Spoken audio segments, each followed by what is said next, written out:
పుష్కరన్నర దాటింది. కుంభకోణం తేలలేదు, షట్టర్లు బిగించడం లేదు. ఇనుము తుప్పు పట్టింది. నీళ్లన్నీ సముద్రం పాలవుతున్నాయి. రైతులు గగ్గోలు పెడుతున్నారు. ఇది వంశధార ప్రాజెక్టు కుడి ఎడమ కాలువల పరిస్థితి. దీంతో రైతుల కష్టాలు తీర్చేందుకు కూటమి సర్కార్ ప్రయత్నాలు మొదలుపెట్టింది. 2.10 లక్షల ఎకరాలపై నీళ్లు తొలగించేందుకు సిద్ధమైంది. సిఐడి కోర్టులు అనుమతి తీసుకుని సద్వినియోగం చేసుకునేందుకు చర్యలు చేపట్టింది. వంశధార ప్రాజెక్టు షట్టర్ల కుంభకోణం ప్రభావంతో ఆయకట్టుపై పడ్డ నీలినీడలు తొలగిపోయేందుకు అడుగులు పడుతున్నాయి. కుంభకోణం వల్ల సుమారు దశాబ్దన్నర కాలానికి పైగా రైతులు ఇబ్బందులు పడుతున్నారు. ప్రాజెక్టులో ఎడమ కుడి కాలువల్లో షట్టర్లు ఏర్పాటు కాలేదు. అవసరమైన పనులు చేయలేదు. సీజ్ చేసిన 971 టన్నుల ఇనుము వృధాగా పడి ఉంది. అయినా కేసు కొలిక్కి రాలేదు. ఈ నేపథ్యంలో సిఐడి న్యాయస్థానం నుంచి అనుమతి తీసుకుని ఇనుమును సద్వినియోగం చేసుకుని కాలువలపై పెండింగ్ పనులు పూర్తి చేసేందుకు ప్రభుత్వం ప్రయత్నాలు మొదలుపెట్టింది.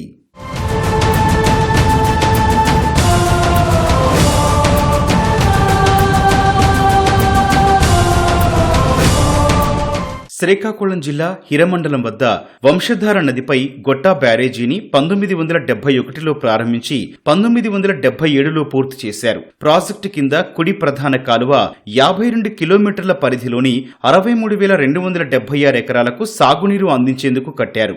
ఎడమ ప్రధాన కాలువను 104 కిలోమీటర్ల పొడవుతో 148,280 ఎకరాలకు సాగునీరు అందించేందుకు నిర్మించారు. 2006 నుంచి 2008 మధ్య వంశధార ప్రాజెక్టు సర్కిల్ పరిధిలో 5 డివిజన్లలో షట్టర్ల బిగింపు, కాలిబాట వంతెనల నిర్మాణం చేపట్టేందుకు నిర్ణయించారు. పనులకు 2031 వరకు ఒప్పందాలు కుదుర్చుకున్నారు. 73.81 కోట్ల ఒప్పందం విలువతో పనులు చేపట్టారు.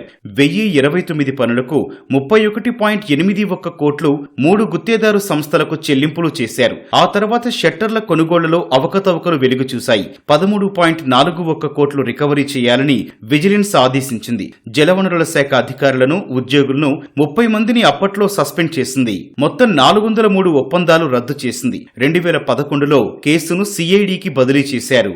కోర్టు కేసుల్లో ఉండిపోవడం వల్ల వర్కులు కంప్లీట్ కాకుండా ఉండిపోవడం, మళ్ళీ కొత్తగా ఏమైనా పనులు పెట్టాలన్నా సరే ఏదైతే ఆ కేసు ఉందో అది పెండింగ్ ఉండడం వల్ల అక్కడ కొత్తగా కూడా మంజూరు అవడం లేదు. రైతులు చేయాలంటే అవకాశం లేకుండా ఉండడం వల్ల రైతులు పూర్తిగా నష్టం జరుగుతుంది. కాబట్టి షట్టర్ల కుంభకోణం ఉందో వేగంగా ముగించి మాకు నీరు మళ్ళీ యథావిధిగా నీరు అందరికీ రైతులకు అందేటట్లు చేస్తారని తెలియజేస్తూ నమస్కారాలు.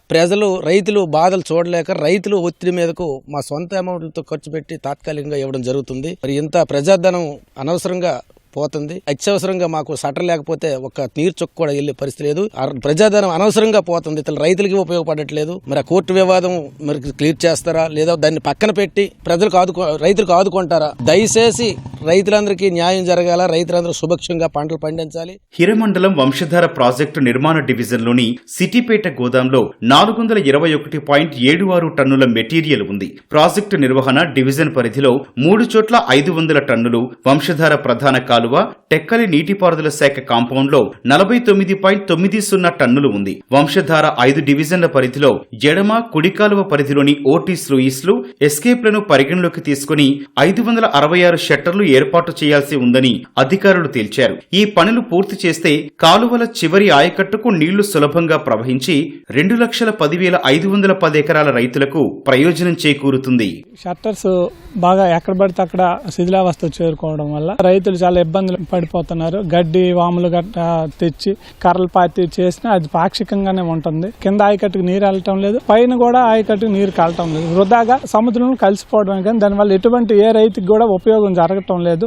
కోర్టులు బూత్ చూపించి అధికారులు తత్సారం చేసి అలా కాలయాపన చేస్తున్నారు. దానివల్ల చాలా రైతులు బాధపడుతున్నారు. ఈ లెవెనార్ కిల్లం గానీ వచ్చిన వంశధార కాలువలు గానీ చాలా వరకు షట్టర్స్ చాలా యూజ్ఫుల్ అవి. అలాంటిది ఎందుకు పట్టించుకోవడం లేదో నాకు అయితే అర్థం కావడం లేదు. ఇది పోతని 20 సంవత్సరాల నుంచి తుప్పట్టు పోతని కానీ ఎన్నిసార్లు మేము అడిగినా సరే షట్టర్లు బిగించలేదు. 20 సంవత్సరాల నుంచి పూత తుప్పట్టిపోయి అలాగే ఉన్నాయి. ఇప్పుడు దేనికి యూజ్ చేసుకున్నా దేనికి పనికి రాకుండా అయిపోయి కంపల్సరీ ఈ రెక్టివేషన్ అనేది పూర్తి చేయవలసిందిగా కోరుచున్నాం. అంటే రెడ్డి 20 సంవత్సరాలు బట్టే వాళ్ళకి మూలుగుతున్నాయి సార్ ఇక్కడ షట్టర్స్ అన్ని. అవి ఉపయోగిస్తే ఇవాళ రైతులకు ఎంతమంది ఉపయోగపడను. ప్రతి షట్టర్లు ఎక్కడ పడితే అక్కడ రిపేర్లు వాటర్లు వేస్టేజ్ అయిపోతుందో స్టాప్ చేయడానికి ఏట్లేదు. ఇవి మళ్ళీ ఉపయోగంలోకి వస్తే ఉపయోగపడతాయి ఎంతమంది రైతులకి, దానిలో ప్రయోజనం దక్కుతుంది. వచ్చి అన్నాపురం కాలువ దగ్గరకు వచ్చి చూసినా 3R నడక మీద కూడా చాలా షట్టర్స్ ఫెయిల్యూర్. అంటే కారిపోతుంది.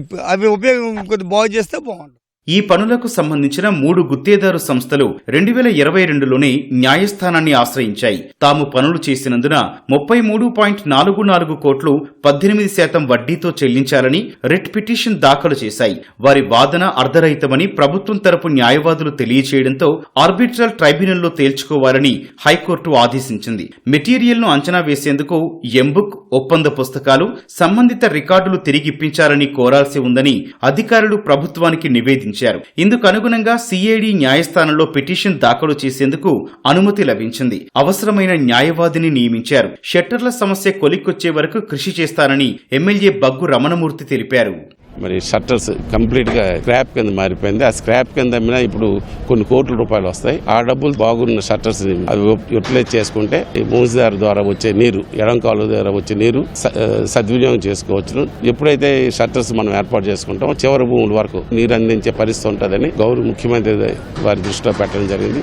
ఆ మెటీరియల్ అంతా నిరుపయోగంగా షెడ్లలో పడి ఉన్నాయి, పాడైపోయి రస్ట్ పట్టేసి వృధాగా పడి ఉన్నాయి. మనం ఆక్షన్ వేసి వాటి తాలూకా డబ్బులు వచ్చిన డబ్బులతో కొత్త షెటర్ల నిర్మాణం గానీ జరిపితే ఇప్పుడు ఉన్న సీజన్ లో ఎటువంటి ఆటంకం లేకుండా నీటి సరఫరా జరగడానికి ఉంటుందని, ఇప్పుడు కొత్త షెటర్లు పునర్నిర్మాణం చేసుకోవడానికి ఈ ఆక్షన్ వేసిన డబ్బులతో పూర్తి స్థాయిలో మన షెటర్లు పునర్నిర్మించుకోవడానికి ఆ డబ్బులు సరిపడేట్టుగా ఉంటాయని ప్రభుత్వానికి నివేదించడం జరిగింది.